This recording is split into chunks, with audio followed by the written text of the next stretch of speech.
This is the Business Owners IT Podcast with Anthony Gerasch and Ryan Carter, where tomorrow's technology meets today's conversations. Hi, I'm Tony Gerasch. And I'm Ryan Carter. And this is the Business Owners IT Podcast. A podcast where we discuss tips, tricks, and solutions for business owners involving all things tech. And here we are with our deep dive into CIS. We're going to work today on CIS Control number 6, Access Control Management.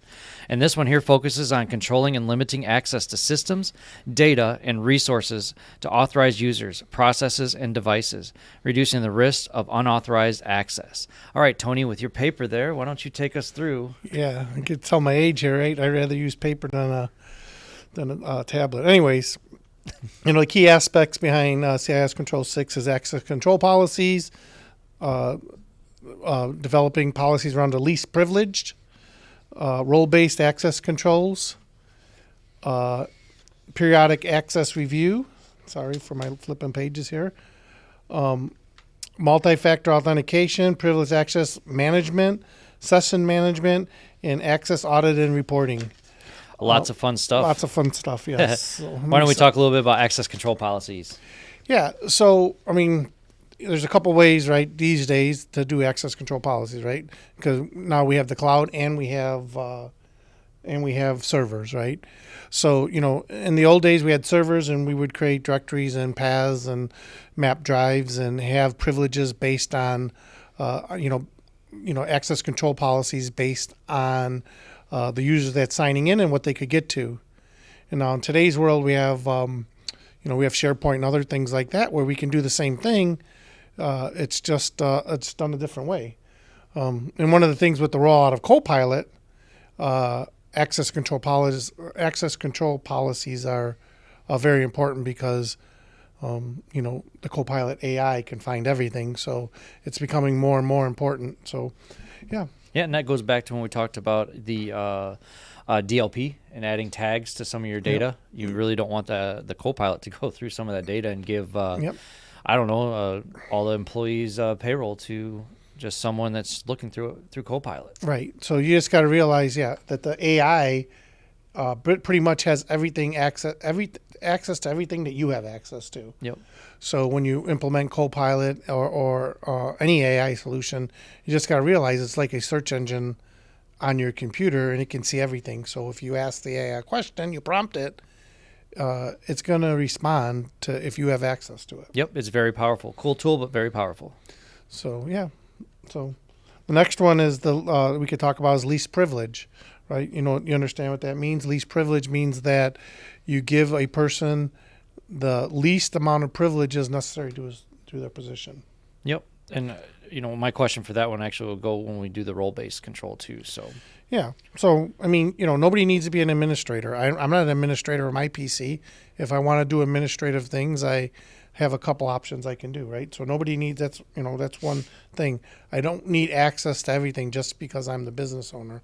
I can always get in, log in as administrator and do what I need to do and then get out. Yep. You have two accounts. One's your admin account and the other one is your normal account. And that's the way any IT team should do it. And right.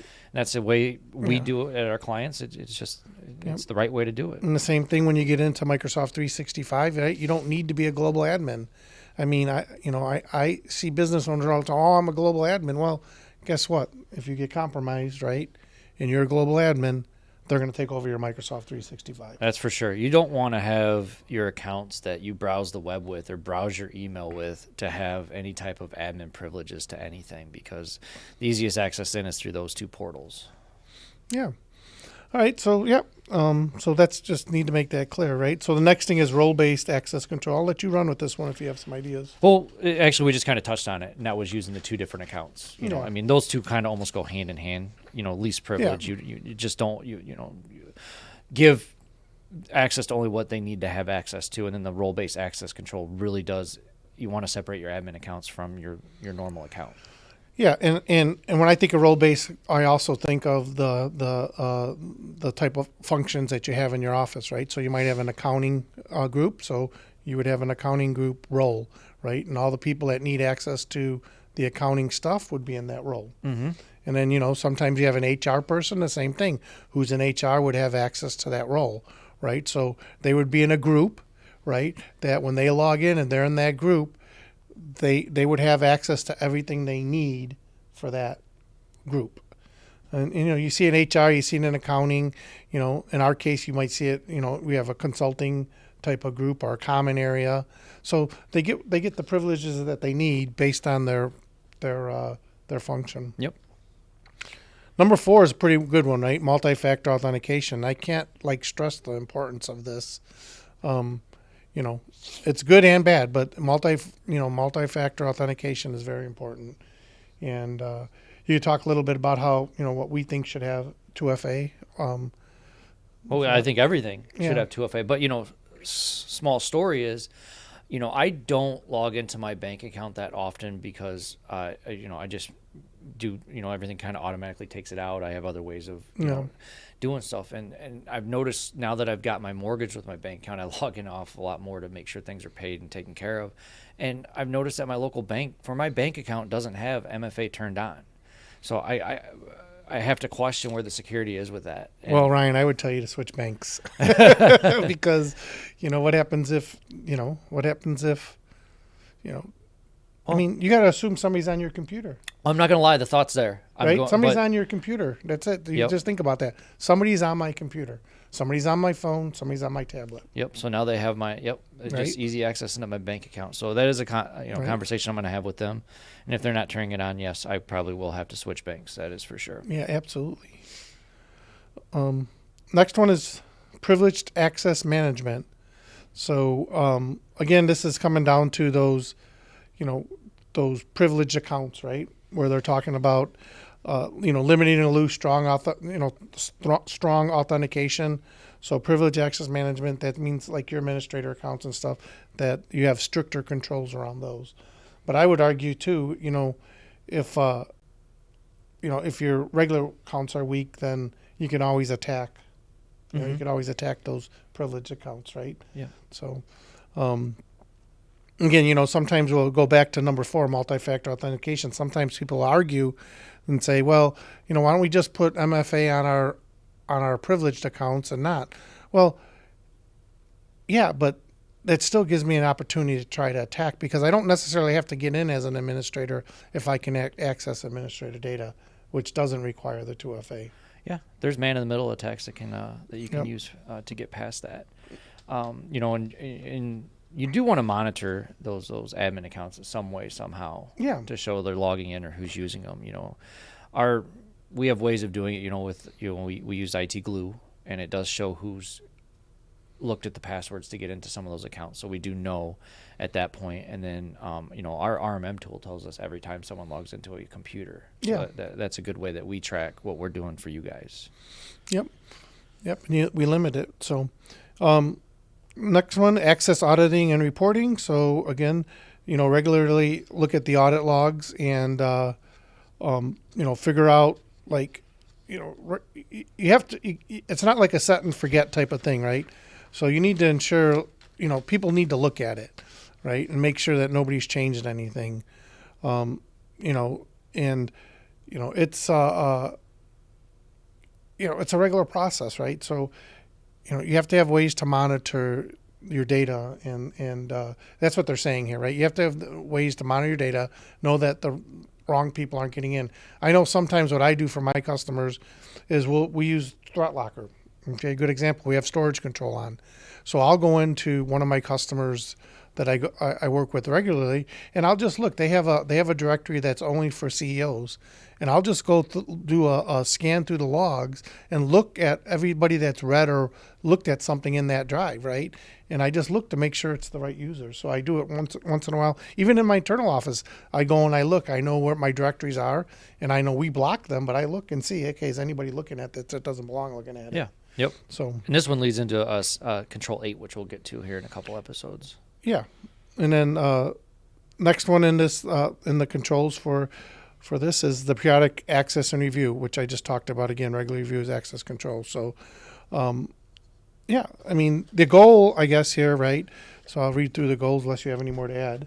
We did skip number 6, session management. That's what happens when you print it out. Yeah, there you go. Sorry, bud. Kill a few trees. Session management, number 6. Go ahead, you do it.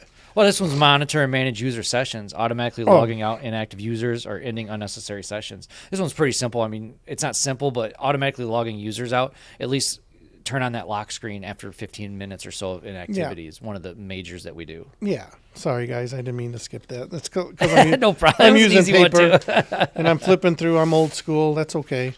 So, the goal here is to ensure that the access to the systems and data is properly managed, right, and restricted to only authorized users, and processes reducing the risk of misuse or unauthorized access, right? So basically, this whole control, in a nutshell, I really don't need paper to talk about this. We've been doing it for years, is that you want to control your identity of people and who has access to what, right? So if you do get a hacker or you do get somebody in your system, because I told you got to assume somebody's in your system, they only have access to, a small subset of data. Yep.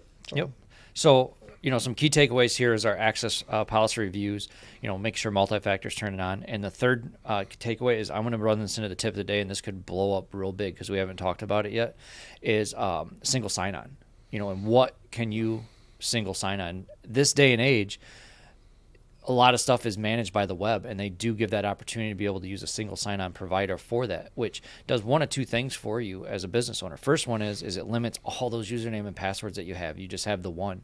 And the second thing it does is it actually gives you that control of knowing when people are signing into those applications, like your web apps, like QuickBooks Online, or I don't know why none of the other ones are coming to my head, but Tony, could you maybe give a little? All your business applications. So that can come to your head. And the thing of it is with the conditional access with Microsoft 365, you can know where people are logging in. Hey, I don't need anybody from Belarus logging into my system. Nope, that's true. That's what single sign-on does. We can do a whole conversation about that. That's what I'm saying. I could blow this out of the water because we use single sign-on for all of our web applications, and we actually use the FIDO key or a pass key for our users, and they can't get in without that. And then actually with that single sign-on, they're using passwordless at the point where they're using the FIDO key because that's non-fungible, which means that you can't recreate that somewhere outside of the computer that it's at. So yeah, that's it for the tip of the day. And Tony, if you want to take us away.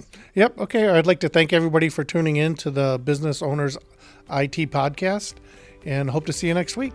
See you next week where we talk about CIS Control number 7. Unique computing solutions. Your IT challenges solved.